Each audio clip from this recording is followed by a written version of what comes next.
Tai po pertraukėlės grįžtu į studiją dirbti prie albumo, šiaip neblogai, jau matosi pabaiga, bet vis taip išeina, kad jeigu vieną savaitę nenufilmuoju vlogo, tai tada kitą savaitę kas nors atsitinka, pavyzdžiui, susirgu ir irgi nenufilmuoju, tai taip ir dabar išėjo. Bet prieš susirgdamas ten pataisiau vieną dainą, kuri iki tol nelabai patiko, kaip skambėjo, tai perdariau ir šiandien norėčiau dar kitą tokią panašią, irgi panašiais principais perdaryti. O po to dar liks viena daina, kurią namie įrašiau, tai jinai dėl to biškai kitaip skamba negu kitas, tai irgi norėtųsi suvienodinti. Tai va.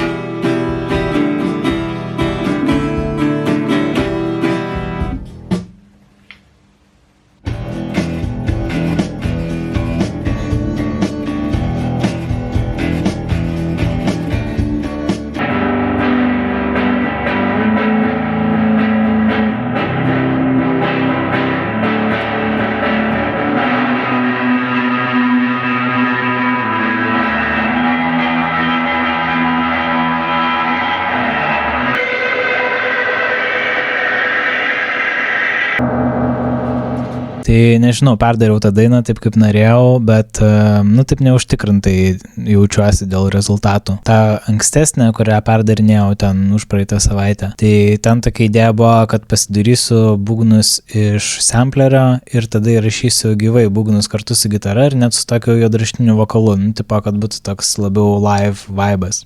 Tas lyg ir padėjo, bet taip racionaliai žiūrint, tai nesvarbu ten tas vibas, svarbu kaip skamba. Tai šį kartą tingėjau ten gyvai įrašinėti, tiesiog bandžiau atgaminti tą patį, tos pačius garsus. Biški ten room soundą padaryti, bet žodžiu, irgi būgnai iš samplerio, tada bosas per DI įrašytas, žodžiu, visą kitą normaliai tiesiog būgnai iš samplerio. Bet kažkaip neįtikina iki galo tas skambesys, nežinau, ar čia kažkaip susijęs su tuo, kad nebandžiau to live dalyko padaryti, ar gal tiesiog nefainas gabalas ir dėl to jisai nefainai skamba.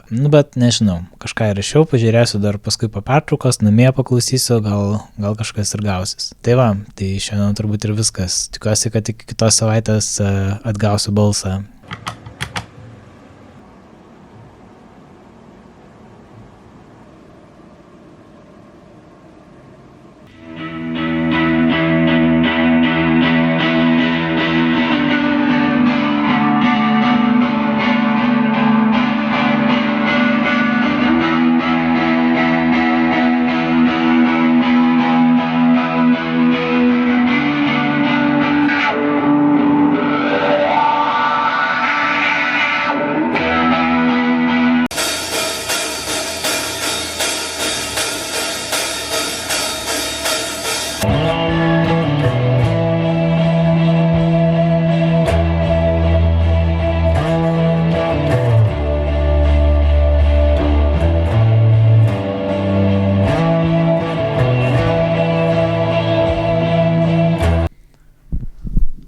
Tai šiandien pirmiausia biškai apsitvarkiau pedalboardą, nes buvo toks jau labai tokia reizgalinė laidų. Galvoju, kad gal atsikratysiu equalizerio, nes sunkiai telpa viskas ir kažkaip su juo atrodo, iš pradžių atrodo, kad jis labai naudingas, nes jo, čia galiu visaip susiformuoti tą tembrą, bet paskui kažkaip taip susireguliuoja viską taip subtiliai, kad jį išjungus realiai taip pat viskas skamba. Gal ir nėra jis iš tikrųjų toks jau smarkiai reikalingas. Tada reampinau gitarą ten tai dainai, kurią namie buvau įrašęs. Pats reampinimo procesas tai toks labai nuobodus, sakyčiau, nes tiesiog sėdi ir laukiu, kol jis įrašys viskas realiu laiku, kiekviena partija ten tipo. Ir dar toks keistas psichoakustinis kažkoks, nežinau, fenomenas, kad, kai pats negroji, tai atrodo, kad ta gitara dvigubai garsiau ten plešia iš kubų. Nors palyginau, paskui prisijungiau normaliai gitarą, pagrojau, įrašiau gabaliuką ir matosi iš įrašo, kad ta gyva gitara iš tikrųjų dar garsesnė už tą iš įrašo. Bet toks jausmas. Tai po to dar ten įrašiau basą, biškiau kokybiškiau, tikrą hatą įrašiau, nes šiaip būgnai suprogramuoti, tai tokį hybridinį variantą noriu padaryti. Bet kažkaip kol kas atrodo, kad su visais tais gražiaisniais tembrais ta daina tiesiog prasčiau skamba negu prieš tai. Bet kita vertus žinau, kad reikia neskubėti teist, nes, ten pavargsti ir reikia po pertraukos paklausyti visada, tada kažkaip labiau paaiškėja. Tai gal kažkaip ten gerai sumiksinus viską, gal bus ir nieko. Tai jeigu taip, tai tada kitą savaitę jau būtų galima pradėti įrašinėti vokalus šito albumo. Kai kur nesugalvoti žodžiai, kai kur šiaip nerepetuota ir, jaučiu, kad nebus lengva, bet toks kitas etapas laukia. Tai va. Ir per šiandien norėčiau užsibaigti visokios smulkmenėlės, kad jau kitą savaitę būtų galima pradėti su vokalais. Vakarykštėj dainai dar biškį su būgnais noriu paeksperimentuoti ir tada dar yra tokios 2 Thinly Veil dainos, prie kurių irgi čia taip lygiai grečiai dirbu, bet ne visada nufilmuoju. Tai ten irgi vienai dainai reikia biškį su būgnais, ten raidą įrašyti vieną atskirai ir gitarą, man rodos, perrašyti. Ir tada bus irgi galima pereiti prie vokalų, tai galima bus viską kartu tiesiog apjungti.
vienas. Žodžiu, rašiau abu tos būgnų dalykus, gitaros neperrašinėjau, nes kol įrašinėjau tą raido partiją, kažkaip paklausiau ir nieks neužkliuvo, tai manau, kad nėra ko gaišti. O po to dar norėjau biškai įsirašyti tokių kasetinių samplų džeminimui su sampleriu, bet iš pradžių ten taip nelabai gavosi, nes tas magnetofonas labai ribotas, žiauriai garsiai girdisi motoras įraše, net jeigu per laidą iš kompo įrašinėjai, ne per tą integruotą mikrofą, vis tiek ten žiauriai užė, toks jausmas lyg grotų vargonai tokią vieną natą visą laiką, kas visai gali būti ir cool, bet tos natos negali pasirinkti. Tai, žodžiu, tai paskui tiesiog ten su kompu distortinau, nes turėjau tokį backupą įsirašęs ir į kompą viską tą patį ir tuos įsikeliau, tai šiaip visai gal įdomiai skamba. Idėja tiesiog naudoti ne one-shotus, o loopsus ir juos tiesiog sukapot, supitchint taip, kad tiktų ten tai dainai ar tam tempui ir tada žiūrėt, kas gausis. Dar kad būtų gal taip biški autentiškiau ir įdomiau, tai dabar gavosi taip, kad aš kokybiškai rašiau per čia visus normalius mikrofus ir tada uždistortinau. Bet galima būtų įrašyti per vieną mikrofą ir tiesiog stipriai atsukti šitą lempinį preampą, į kurį dabar kalbu. Šitoks preampas ir kompresorius to pačiu. Tai žodžiu pats tas šiaip turėtų būti. Kaip bus gausis kaip magnetofono, ten tas automatinis tipo kompresorius, bet kažkaip gal lengviau sukontroliuoti. Tai reikės dar tokį variantą pabandyti. Bet čia ateičiai. Nežinau, ką išmokau šią savaitę. Gal kažką buvau sugalvojęs. Bandau sugalvoti dar, ką išmokau šią savaitę, bet tiesiog kartuojasi tas pats, kad, kai įrašinėjai, ten dirbi kelias valandas, pavargsti, tai tada viskas kažkaip pradeda šudinai skambėti, o kitą dieną atsigauni ir kažkaip vėl nieko. Arba sugalvoji, kaip pataisyti. Tai nežinau, šitą jau kaip ir žinau šitą dalyką, bet jis vis tiek visą laiką vis iš naujo prigauna. O kitas toks dalykas, tai nežinau, šiandien čia įrašinėjau būgnus ir pagalvojau, kad man visą laiką tai būdavo, kad, ypač būgnus įrašinėjant, kadangi ten netaip gerai moku groti, toks jausmas, kad, čia reikia gerai rašyti, reikia gerai rašyti ir, nu gerai, čia nefainas garsas ausinėse, čia kažkas nepatogu, dar ten kažkas, bet, tipo, nesvarbu, čia reikia skasdantis dabar ir, tipo, įrašyti ten 10 teikų, kol pagaliau bus kažkuris toks nieko. O šiandien pagalvojau taip, kad, nu, ar taip, čia reikės tų kelių teikų, reikės pasidėti už tų būgnų, tai gal kažkaip pamėginti labiau pavaibinti ir pasimėgauti. Ir, nežinau, toks banalus dalykas, bet kažkaip gal ir visai padėjo. Tai va.